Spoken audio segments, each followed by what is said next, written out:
دیکھیں سارا قوم، سارا ملک، سارا پاکستان جو ہے وہ متجسس ہے، متمنی ہے، ملتمس ہے اور منتظر ہے کہ خان کس وقت باہر آتا ہے،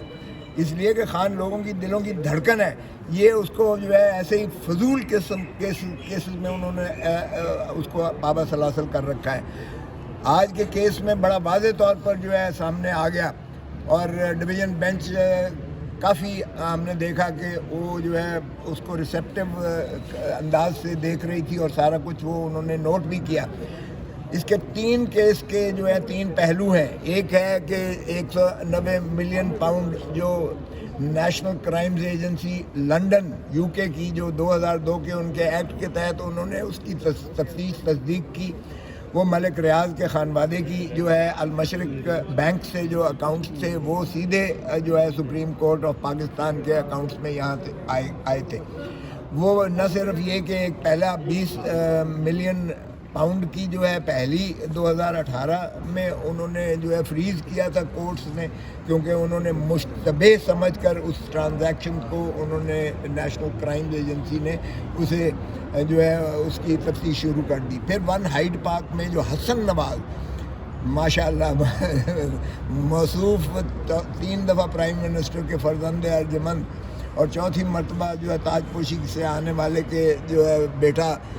حسن نواز جو ہے اس کی 1 ہائیڈ پارک تھی، وہ انہوں نے 50 ملین پاؤنڈ اس کا تخمینہ لگا کر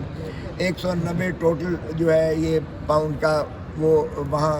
جو ان کے پاس آیا۔ لیکن ملک ریاض نے نیشنل کرائمز ایجنسی کو یہ باور کروا دیا کہ اس میں کوئی مجرمیت نہیں ہے اور نہ ہی یہ پروسیڈز آف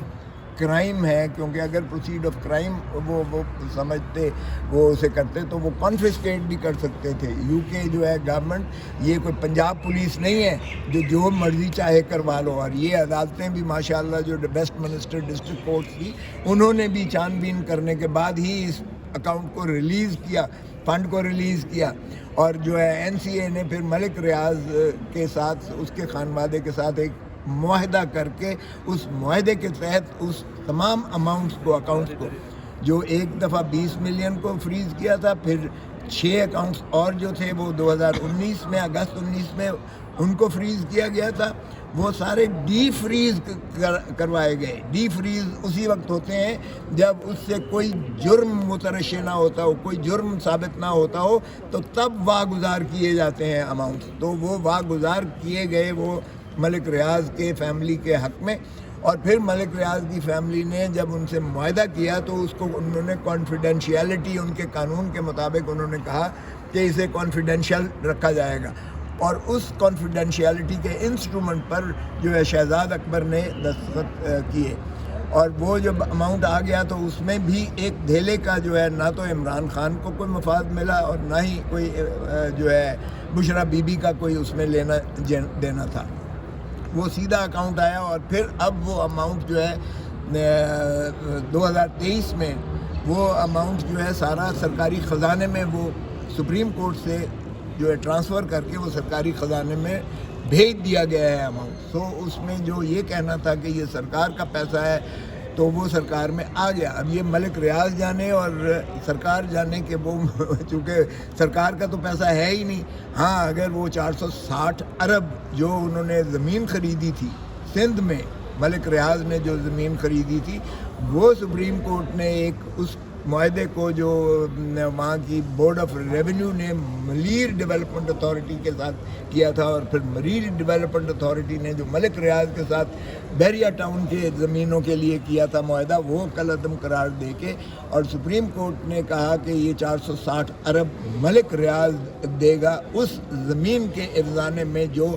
زمین کے سندھ حکومت کی تھی، اور اس کی جو ہے پاداش میں عملداری میں یہ اکاؤنٹ جو ہے رجسٹرار سپریم کورٹ کا کھولا گیا تھا کہ ملک ریاض کا جو 460 ارب اس نے خود مانا تھا کہ میں دوں گا، تو اس کے لیے انہوں نے یہ اکاؤنٹ کھولا تھا، اور وہ اگر 190 ملین وہاں آیا تو یہ وہ جانے یا سرکار حکومت پاکستان جانے یا سندھ حکومت جانے، یہ ان کے درمیان مسئلہ ہے، اس میں عمران خان اور بشرا بی بی کا کوئی۔ اب دوسرا فیز آ جائیے گا، وہ کہتے ہیں کہ جی یہ نوٹ پٹ اپ کیا کابینہ کے یہ اپنا پرائم منسٹر عمران خان کے سامنے 2 دسمبر 2019 کو شہزاد اکبر نے،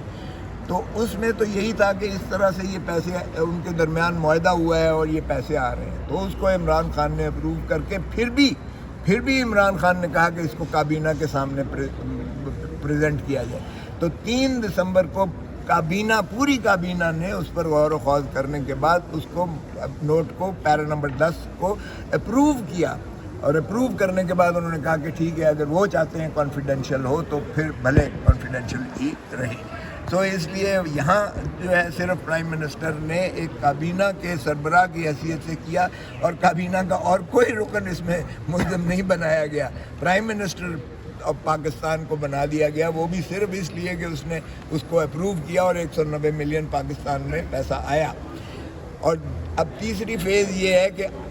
القادر ٹرسٹ جو یونیورسٹی ہے پروجیکٹ، یہ ملک ریاض نے 458 کنال رقبہ سہاوے میں خرید کر کے دیا، اور اس پر اس نے بلڈنگ بنائی یونیورسٹی کی،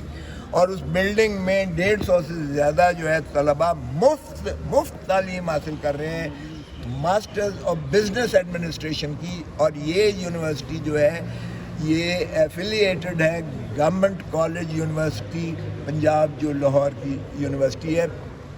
one of the best universities of Pakistan, جس کی وہ ایفیلیشن ہے ان کے پاس، اور اس میں جتنا پیسہ گیا ہے وہ میں نے پڑھ کے سنایا، جو ان کا چیف وہ فائنانس آفیسر ہے، جو